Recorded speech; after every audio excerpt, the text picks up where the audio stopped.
Hey guys, Engineer Wannabe here, and today we're going to be taking a look at the Oris Aquis Diameistertaucher. This is a regulator watch, which is very unusual. I've always been kind of a fan of regulator watches, and this really takes the cake. This takes it to another level. But let me try to get this reference number right. It is the 017497347154. And that is the reference number. This, I think, is this is the latest generation of this master diver, which is what Meistertaucher translates to from German. And this has a few changes that I am really into, but one change that I don't really like, but it does add to it. We'll talk about that in a bit. So let's go ahead and talk about the dimensions. So this is very similar to every other 43.5 millimeter Aquis. It's 43.5 millimeters in diameter at the widest point, minus the crown guards here, the replaceable crown guards. It is 50 millimeters lug tip to lug tip, lug to lug, 12.5 millimeters thick. So that's a nice slim thickness. That includes that slightly domed crystal as well. And it has a helium escape valve on the other side. I don't know if I mentioned that already. The lug width is 24 millimeters, but that really doesn't matter as it is an integrated lug. So it integrates onto the bracelet, and it also comes with a red rubber strap, vulcanized rubber, I believe, specially made for this Aquis. You can't fit any old strap. And so that is how it wears. It is incredibly light, especially on the rubber strap, but on this bracelet as well. And this titanium bracelet is very, very light. And it feels great. It does not feel cheap. It is a little rattly, but I think that comes with titanium, including I used to own the Tudor Pelagos left-hand drive. That was a little rattly as well.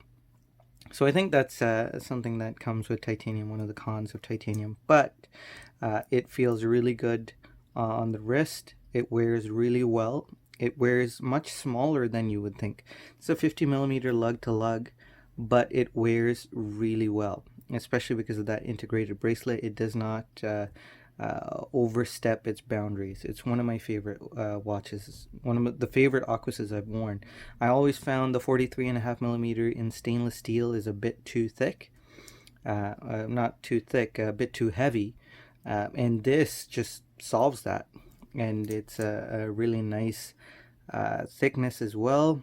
Beautiful, beautifully shaped case. As you can see, it widens toward the base of the watch, so it's kind of a kettle shaped case. The bezel protrudes out from under, as you can see, so it's really easy to grip. And if you want to take a listen to the bezel action,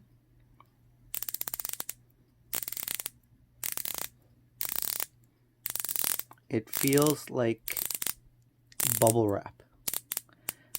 Now, it's not the nicest feeling bezel, and there is some play, as you can see. It does tighten up after a bit, but I think it's forgivable. Again, it's titanium. So something inherent with titanium. And the interesting thing here is that there is a brushed ceramic bezel. And that is really cool as well. It's not high polished, high gloss, so very understated. And the tone, the titanium tone, the dark gray tooly look of titanium is really nice. This has got to be my favorite Aquis. I've hands down. The loom on this watch is really nice as well. It's ice blue, and everything is loomed except for the bezel. So all the indices are loomed as they should be. The hands are loomed. Even the hour printed hours in this subdial, they're loomed. The seconds hashes are loomed as well on that small second subdial. Everything is loomed. It's really nice. One con though is that I find the hour hand disappears a lot quicker than you would anticipate. I understand why. It's a bit smaller. It doesn't have as much luminous paint on it, so it will fade faster, but it's a little disappointing. But I guess the object of this watch is the minutes hand, and it's perfect for that. One interesting detail is that every single hand stack is capped, and I'm a sucker for that. Let me see if I can move this. Look at that. I was really impressed with the fact that every one of them, they're all capped. So that's really nice. The winding action, it's a modified Sellita SW220, which is the small seconds version of the SW200. So it's a little rough. You probably can't hear that, but it's a bit of a rougher winding action, but that is expected and known to be the case with the 2824 and the SW200. Some changes that I really enjoy from the other Aquis Meistertaucher, the previous generation, had a logo on the second subdial, a TI logo, so titanium. It was really big and obnoxious and really ugly. So I'm glad that's gone here. I like that the hour subdial is a big eye hour subdial. It's bigger than the running seconds. Really enjoy that. And I also like that the lugs aren't polished. I believe with the previous generation they had high polished lugs, and it just didn't fit with the watch, I didn't think. So I know I've seen that watch in the past at my AD, and it didn't stand out to me at all. I always thought of it as an uglier watch, an uglier Aquis. But this really has taken it to a level where it's a really beautiful watch. That basically the form has followed function, and it's beautiful in that way. It looks really nice on the red rubber strap as well, but of course you'd be doing yourself a disservice if you did not wear it on the bracelet.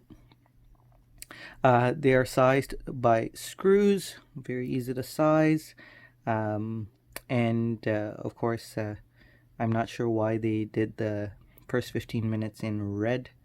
That kind of lowers its visibility. It would have been nice if they kept it white. The previous generation had these hash marks in white.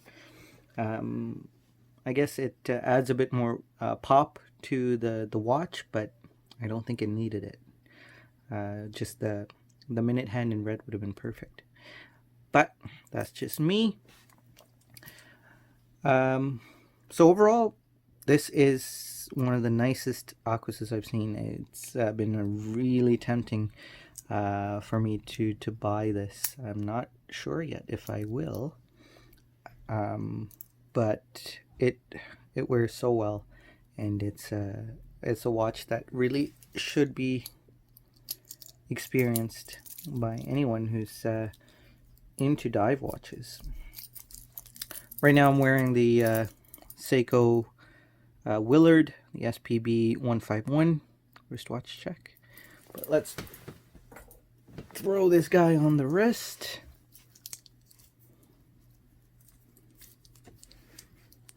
One thing I forgot to mention was on the rubber strap, it has a quick adjust system. That's very nice, very ingenious. Unfortunately, the bracelet doesn't have anything like that, just the usual micro adjust, which isn't a lot either. So I would have preferred if there were a few more holes and if they were spaced out a bit better, but thankfully I get a nice fit here. But you wouldn't think that's a 43.5mm watch with a 50mm lug to lug. It wears so well, it's so light, and it's just a pleasure to wear. So this really opened my eyes to the 43.5mm Aquis, but after seeing this, I have tried the bigger Aquis in steel, and it still is not as good as this titanium. I know I'm ranting and raving about this watch, but it's just really cool. So go try it out. Before I wrap up, just want to say thank you to Gem Bijou for giving this watch to me for review.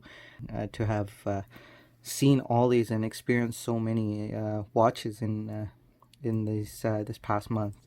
So go ahead and visit gembijou.com, and don't forget to go see the YouTube channel as well, the Gem Bijou YouTube channel. I've been collaborating with them there, and we've been doing a couple of videos. Anyway, thank you guys for watching this video. I've had a blast with this piece, and I'm still considering adding it to my collection because it is phenomenal. This is an amazing watch. Alright guys, take care, stay safe out there, and I'll see you in the next video. Bye.